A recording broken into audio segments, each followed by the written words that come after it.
पेट भरने की जवाबदारी मेरे भोलेनाथ जी की है, क्योंकि जन्म उसने दिया है तो मृत्यु भी वो देगा, और पेट उसने दिया है तो भरेगा भी वही। पेट भरने की जवाबदारी देवाधिदेव महादेव की है, पर तुम्हारे घर की पेटी भरने की जवाबदारी देवाधिदेव महादेव की नहीं है। अब पेटी अगर तुम्हें भरना है तो तुम अपने हिसाब से भर सकते, थोड़ा छल कर कर, थोड़ी बेईमानी कर कर, थोड़ा कपट कर कर, कोई थोड़ी बहुत निंदा आदि कर कर, थोड़ी बहुत किसी की प्रशंसा कर कर, थोड़ा बहुत कहीं ना कहीं किसी ना किसी रूप में पेटी अगर बनना हो तो बात दूसरी है कि आप पेटी भरना चाहते हो। पर पेट उसने दिया है तो भरने वाला भी वही है। देवराज स्वयं जब तक कमाता था खुद के लिए कमाता था और ईमानदारी से कमाता था, पर जब वेश्यावृत्ति में पड़ने लगा, गलत काम में पड़ने लगा, तो उसको धन की दुगनी जरूरत पड़ने लगी, और धन की जब उसको दुगनी जरूरत पड़ी तब उसने चोरी करना प्रारंभ करा। तब उसने चोरी करना प्रारंभ करा। अब वो चोरी कर रहा है, अब वो धन को चुरा कर ला रहा है, अब वो धन को कहीं गलत जगह से एकत्रित करने का प्रयास कर। शिव महापुराण की बात कथा एक बात और कहती है, आपके भरण पोषण की जवाबदारी महादेव की है, तो आपकी संग में अगर आपकी धर्म पत्नी जुड़ी है तो उसकी भी जवाबदारी महादेव की है। बच्चे जुड़े हैं, बच्चों की भी जवाबदारी महादेव की है। माता पिता जुड़े हैं, माता पिता की जवाबदारी भी महादेव की है। पर इसके अलावा अगर आप फिर किसी अन्य नारी के चक्कर में अगर पड़ते हो, फिर कहीं तुम जुए में, कहीं मांसाहार में, कहीं मदिरापान में, तो कहीं वैश्यावृत्ति में अगर आप फिर पड़ते हो, फिर जवाबदारी भोलेनाथ की खत्म हो जाती है। आप, आपके बच्चे, आपका परिवार, आपकी पत्नी, आपके पुत्र और आपके माता पिता, बहन भाई, कुटुंब की जवाबदारी महादेव की है। पर तुम उस धन को गलत जगह पर लगाना प्रारंभ कर दिए। उसने दिया था पेट भरने के लिए, उसने दिया था बच्चों की शिक्षा के लिए, उसने दिया था। होते हैं कई लोग, अभी कहीं ना कहीं लोगों को कुछ गवर्नमेंट से या प्रशासन से कोई थोड़ा बहुत पैसा मिल जाता है, अब वो मिला था किसी काम के लिए और मालूम पड़े लगा दिया किसी दूसरे काम में। अब सरकार ने तो पैसा दिया था आपको कि इस कार्य में लगाना, अब तुमने लगा दिया दूसरे कार्य में। अब दूसरे कार्य में लगाया तो प्रशासन अगली बार आपको कुछ देगा क्या? अरे बोलो तो जम के नहीं देगा, क्योंकि उसको मालूम है कि इसको दिया था मैंने इस चीज के लिए और इसने लगा दिया दूसरी चीज में, अगली बार वो नहीं देगा। अब नेत्र काय के लिए दिए थे भगवान ने? वो भगवान भी प्रशासन से कम नहीं हो। काय के लिए दिए थे उसने? इन नेत्रों से क्या करना भगवान का? बोलो बोलो जम के बोलो, दर्शन करना। इन नेत्रों से दर्शन करिए, इन नेत्रों से पोथी पुराण पढ़िए, शिव महापुराण, रामायण, भागवत गीता, इसका स्मरण करिए। अब तुमने इस बार तो इस नेत्रों को भगवान में लगाया ही नहीं। अब पैसा दिया था मकान बनाने के लिए, पैसा दिया था खेती के लिए, पैसा दिया था, लोन लिया था मकान के लिए, और मालूम पड़े बैंक वाले बाद में आए तो मालूम पड़े ना तो मकान दिखा ना प्लाट दिखा, और वो लोन का पूरा पैसा खत्म कर दिया। अब बनाना था तुमको मकान, लेना था तुमको प्लाट, करना था काम, मिला था मकान के लिए, लगा दिया गलत जगह पर। गलत जगह पर लगाया, बर्बाद हो गए। बर्बाद हो गए तो अगली बार तो प्रशासन ने तुमको वो पैसा नहीं दिया। साहब अगली बार दिया था, इसने काम में नहीं लगाया, अगली बार दिया था, इसने सही जगह नहीं लगाया, तो अब की बार उसने देना बंद कर दिया, उसने देना बंद। बस यही शिव महापुराण की कथा कर रही है, यही भगवान शंकर का गुणगान कर रहा है। एक बार उसने देख लिया नेत्र देखकर कि इसने नेत्र सही जगह लगाया कि नहीं लगाया। अगर एक बार इसने नेत्र सही जगह नहीं लगाया, फिर अगली बार तुम तैयारी कर कर बैठो कि नेत्र। श्रवण दिया था कथा सुनने के लिए, एक बार दिया और सही नहीं गया। ये हाथ दिए थे भगवान की भक्ति करने के लिए, सेवा करने के लिए। कोई बुजुर्ग है, कोई गरीब है, कोई किसी रूप में तकलीफ में है, कहीं भजन हो रहा हो तो इससे सेवा करना, पर हाथ भी सेवा में नहीं लगे तो वो भी चलेगा। पांव दिए थे भगवत भजन के लिए। हमारे मालवा के संत श्री नागर जी महाराज बड़ा सुंदर कहते हैं, हाथ दिए रे तूने दाता बन कभी नहीं दान कियो, दयालु मैंने अवगुण बहुत कियो। पाँव दिए तूने दाता बन के, कभी नहीं तीरथ कियो, दयालु मैंने अवगुण बहुत कियो। नेत्र दिए रे तूने दाता बन के, कभी नहीं दर्श कियो, दयालु मैंने अवगुण बहुत कियो। फिर संसार सागर में आने के बाद मैंने करा क्या? जब इतना सुंदर शरीर दिया और शरीर का मैंने सदुपयोग नहीं करा, फिर संसार सागर में आकर मैंने किया क्या? तो संसार सागर में आने के बाद मैंने एक काम किया कि कोरा कोरा कागज काली काली शाही और 10 को 20 कियो, दयालु मैंने अवगुण बहुत कियो। इस संसार सागर में आने के बाद में इस संसार सागर में आने के बाद मैंने केवल एक काम करा, 10 को 20 कैसे करा जाए उसको सोचा जाए, उसका विचार किया गया।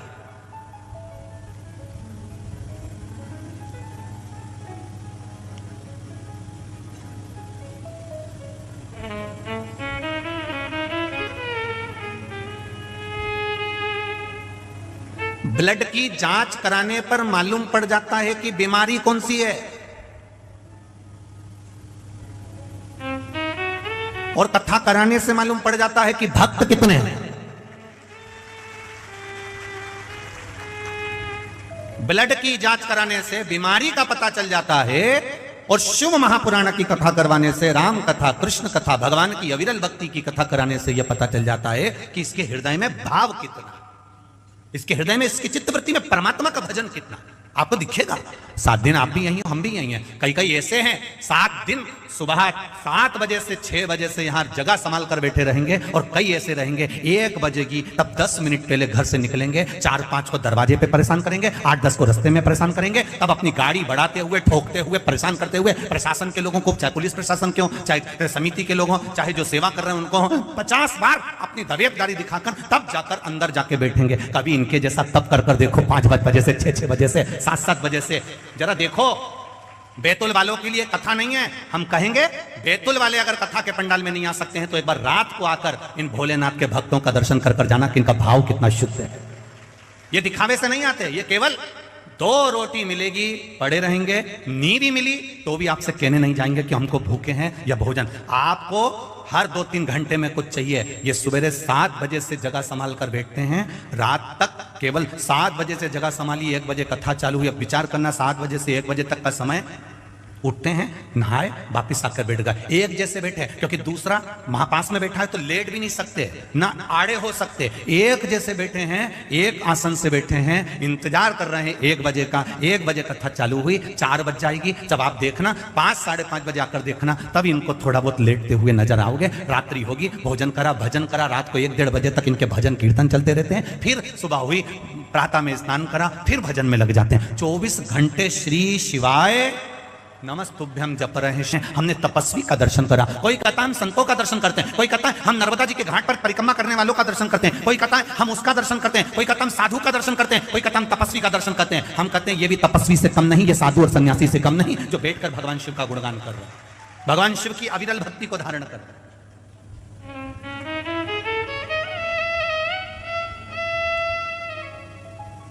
इतने बैठे हो लाखों में, ये कईयों के पत्र आए और ये पत्र और भी पढ़े, बेटा शुरुआत है, कईयों के आए। आप भी कथा सुन रहे हैं, ये भी कथा सुन रहे हैं। 2 अंतर इसके अंतर्गत में, एक अंतर का विशेष ध्यान रखना, जितनी देर सुनना है दिल से सुनना। घर से चलो तो कहकर आना मुझे शिव महापुराण की कथा सुनने जाना है, मैं आराम से जहां जगह मिल जाएगी वहां सुनूंगी और भगवान की अविरल भक्ति को धारण करूंगी। मुझे मालूम है 7 दिन अगर मैंने कथा का रसपान कर लिया तो मेरा महादेव मेरी जरूर सुनेगा, ये निश्चित है। मुझे कथा सुनना, मुझे दूसरे की व्यथा नहीं सुनना, मुझे कथा सुनना, मुझे अविरल भक्ति को धारण करना, मुझे परमात्मा का भजन धारण करना।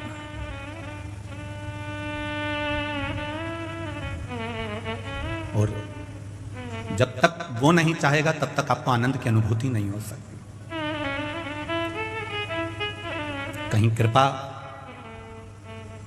कहीं मां ताप्ती की कृपा और कहीं मां नर्मदा जी की कृपा और कहीं मेरे भोलेनाथ जी की करुणा हुई है तो बैतुल में ये शिव महापुराण की कथा मिली है, नहीं तो बाबा की कहीं योग संजोग। और वो भी कथा कोई आज की नहीं है, बैतुल की कथा की अभी इनको 1 साल में मिल गई और कथा की बुकिंग हो गई। आप पूछना इन परिवार से, 2 साल पहले की कथा बुकिंग है और 2 वर्ष पहले ये कथा बुक हुई थी, तब जाकर अब उस समय पर जो कथा का स्वरूप था उस हिसाब से इनने व्यवस्था के अनुसार चले।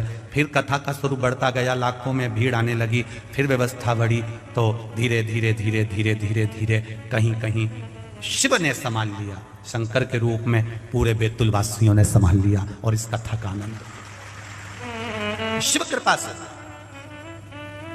शंकर भगवान की उदारता बिना नहीं हो सकता। शिव कथा कह रहे हैं। देवराज ब्राह्मण का पेट भरने का जवाबदारी भोलेनाथ जी की है, आपकी और हमारी पेट भरने की जवाबदारी भोलेनाथ जी की है। हमारे परिवार का भरण पोषण करने की जवाबदारी हमारे भोलेनाथ जी की है। पर तुम वेश्या का संग पकड़ लो और वेश्या को तुम यहां से ले जा कर देना चालू कर दो तो वो जवाबदारी मेरे भोलेनाथ जी की नहीं है। पूरा सुखमय तुम्हारा परिवार चल रहा है, अच्छे से तुम्हारे परिवार का गुजारा चल रहा है, और तुम्हारे परिवार के गुजारा चलते चलते जब तुम्हारे परिवार में कहीं ना कहीं धन के चक्कर में अगर द्वेष हो रहा है, धन के चक्कर में अगर लड़ाई हो रही है, क्लेश हो रहा है, समझ लेना कि परिवार का कोई व्यक्ति इस धन को जरूर कहीं गलत जगह पर लगाना चालू कर दिया। इसलिए मेरे महादेव ने देने से पहले अपने हाथ को रोक लिया। जरूर हमारा धन कहीं गलत जगह पर लग रहा है, और जिसके यहाँ धन आते जा रहा है, समझ लेना हमारे परिवार में सब लोग भजन करने वाले हैं, सब में प्रेम बहुत है, स्नेह बहुत है, इसलिए मालिक भी देने में कमी नहीं रख रहा, मेरा भोलेनाथ दे बहुत रहा। जब कहीं धन की कमी दिखे, जब कहीं संपदा की कमी दिखे, जब कहीं तुम्हें लगे कि धन कम हो रहा है, हमारा पैसा हमको कहीं ना कहीं कम दिख रहा, व्यापार कम हो गया, कमाई कम हो गई, तो समझ लो कि कुछ ना कुछ वो पैसा गलत जगह पर जाना चालू हो गया, वो धन गलत जगह पर जा रहा है। पहचानो,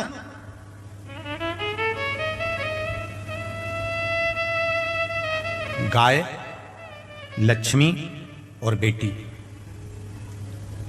गौमाता, लक्ष्मी और बेटी, ये 3 जब गलत जगह पर जाती है तो देने वाले को रोना पड़ता। गाय तुमने ब्राह्मण को दी, कोई दादाजी चले गए, दादी जी चली गई, कोई डोकरा डोकरी निपट गया और तुमने दे दी ब्राह्मण को।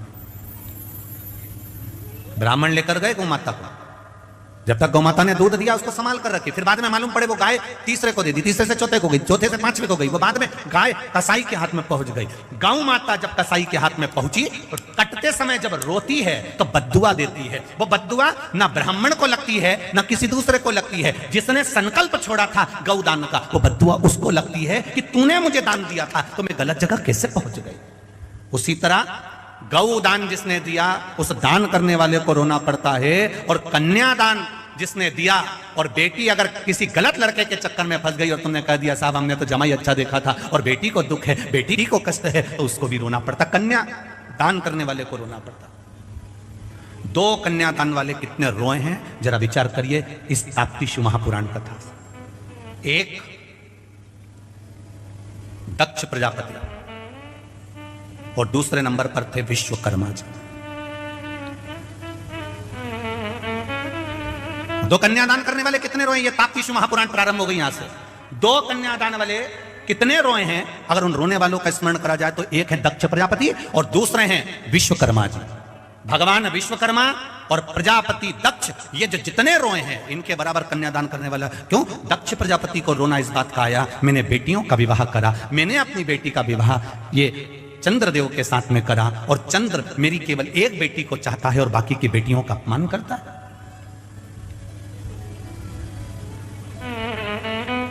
सारी बेटियां दक्ष प्रजापति के सामने आकर खड़ी हो गई। पिताजी, एक बेटी ने भी दक्ष प्रजापति से यह नहीं कहा कि हमको दुख है, बस बेटी आकर खड़ी हुई और दक्ष प्रजापति की आंख में आंसू भरे थे। एक बेटी और बाप का अटैचमेंट है, ये बेटी और बाप का हृदय है, ये बेटी और बाप का स्नेह है। ये बेटी और बाप का प्रेम है, ये बेटी और बाप का स्नेह। बाप अपनी बेटी का केवल चेहरा देखकर पहचान जाता है कि मेरी बेटी को क्या तकलीफ है। बेटा मां को प्रिय होता है और बेटी, जम के बोलो जरा, बाप को प्रिय होती है, पिता को प्रिय होती है, उसके पापा को प्रिय होती है कि मेरी बेटी है और मेरा पापा। पिता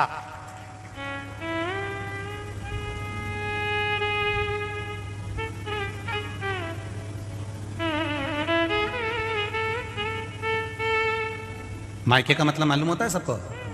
बोलो री बैतुल वाली जीजी, और जितने बैतुल के जीजा हैं वो भी बोल दो। मायके का मतलब मालूम है? जहां पर जाने पर मां और माया दोनों मेरी हो वो मायका कहलाता है। मायके में जाने के बाद बेटी कहते पापा ऐसा, तो पत्थर की वकील मेरी छोरी ने कहा अब तो ऐसा करूंगा ही सही, अब करूंगा ही सही। मां मेरी माता ने जो कहा है मैं उसके अनुसार करूंगा। जहां पर मां और माया दोनों मेरी है वो मायका है। शादी हो गई, दूसरी जगह चली गई ससुराल, फिर भी जब वो मायके में आए तो उसको लगना चाहिए कि जीजी तुम्हारा ही है सब कुछ। अलमारी खोल दूं, साड़ी निकाल दूं, लो पहन लो। पर तुम्हारे अलमारी खोल दूं और साड़ी निकाल दूं, पहन लो, ये तो बहुत दूर की बात हो गई थी मेरी बैतुल वालियों, बहुत दूर की हो गई। तुम्हारे कमरे में आकर अगर तुम्हारी ननन बैठ जाए तो भाभी का मुंह भगोना हो जाए, तुरंत भाभी का मुंह भगोना। ये जीजी ने अकल नहीं है क्या? पत्नी ने अपने पति से कहा, भाभी ने अपने पति से कहा, तुम्हारी बहन में अकल नहीं है क्या? रत्ती भर भी जब देखो जब मेरे कमरे में आकर बैठ जाती है। भाई को कहना चाहिए ये सब उसका है, कुछ नहीं मांगा उसने। घर से जब गई थी, पिता ने कन्यादान में जो दे दिया, एक फ्रिज, 7,000 की अलमारी, वॉशिंग मशीन, मिक्सर भी ऐसा दिया जिसमें मूंगफली का दाना भी नहीं पिसाया, ये सब जो दिया था थोड़ा बहुत सामान और देकर एक बार में विदा कर दिया था। बस उस दिन लगा कि ये सब कुछ नहीं है। पर भाई को बोलना चाहिए कि तू बहन से इतना मत चिढ़, ये सब कुछ उसी का है। खुशी खुशी सब छोड़कर ससुराल चली गई, सब छोड़ गई।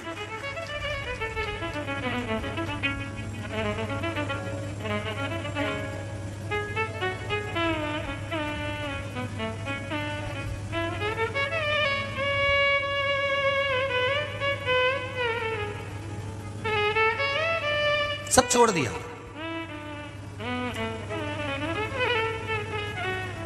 दक्ष प्रजापति को मालूम है मेरी बेटी को दुख क्या है, पर मेरी बेटियां मुंह से तो कहे कि मुझे तकलीफ ये है।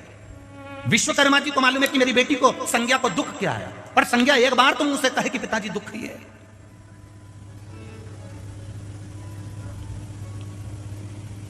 संज्ञा कौन? सूर्य नारायण भगवान की पत्नी।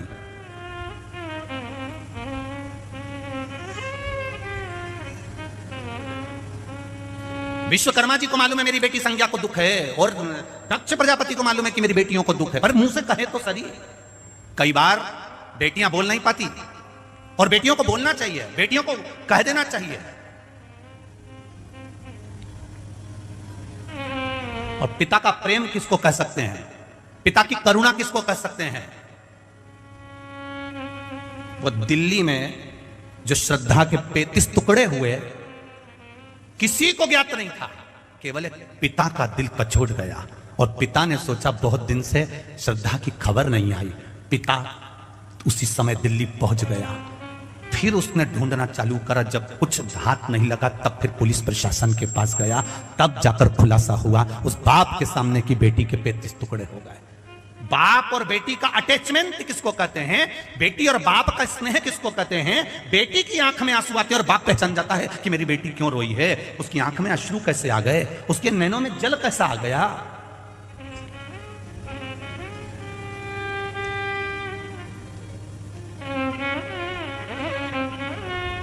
इसलिए हम बार बार कहते हैं फैशन और व्यसन, इन दो चीजों से बचने का कार्य करिएगा। ज्यादा फैशन में पड़ोगे तो भी बर्बाद हो जाओगे, और ज्यादा व्यसन में पड़ोगे तो भी बर्बाद हो जाओगे।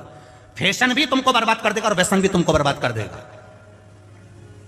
एक जरा सा कहीं धूम्रपान कर लिया, कहीं तंबाकू खा लिया, कहीं मदिरापान कर लिया, कहीं मांसाहार कर लिया, कहीं वैश्यावृत्ति कर ली, कहीं जुआ कर लिया। फैशन भी बर्बाद करेगा और व्यसन भी बर्बाद कर देगा। इन दोनों से बचने का प्रयास करिए। जिसके घर का धन फैशन और व्यसन में दोनों में जा रहे चालू हो जाए, समझ लो धीरे धीरे कुछ ना कुछ गड़बड़ी होना प्रारंभ हो गई। करो, हम कभी मना नहीं करते तुम फैशन मत करो, तुम्हारी मर्जी पड़े जैसा कपड़ा पहनो। अभी तो तुम यहां से फटी हुई पहनते हो, तुम पूरी फटी हुई पहनो तो कोई दिक्कत नहीं है। पर निवेदन है, फैशन और व्यसन में अगर तुम्हारा धन जा रहा है, व्यसन में, मांसाहार में, मद्यपान में, जुआ में, वृक्षावृत्ति में, गलत काम में तुम्हारा धन जा रहा है, तो बहुत दिन का ठिकाना तुम्हारा नहीं है। और फैशन में अगर तुम ज्यादा पढ़ने लगे हो तो भी तुम्हारा कोई ठिकाना नहीं है। गलती थी, एक गलती को अपना मानो, सुधारो।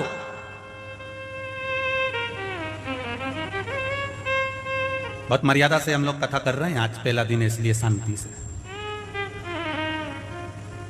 हमें भी देखना पड़ता है कि भगोनी के चावल कैसे हैं।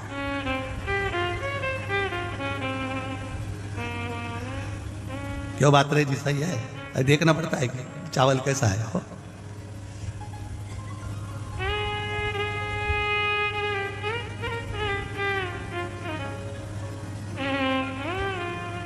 पर चावल जोरदार तो है, जब ये तो बैठने की जगह तक नहीं बची, सब खड़े हैं पीछे, ढेर लगे हुए अपार, इतना भीड़ है, सबका प्रेम।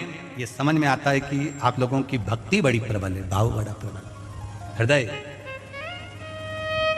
और जो भजन का बल है, यही बाबा की कृपा से आपका खूब आनंद में रहना चाहिए।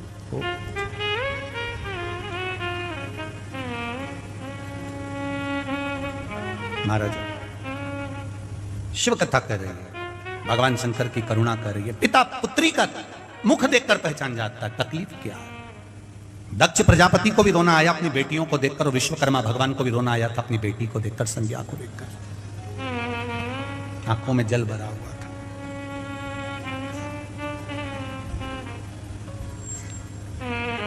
नयन में जल भरा हुआ है।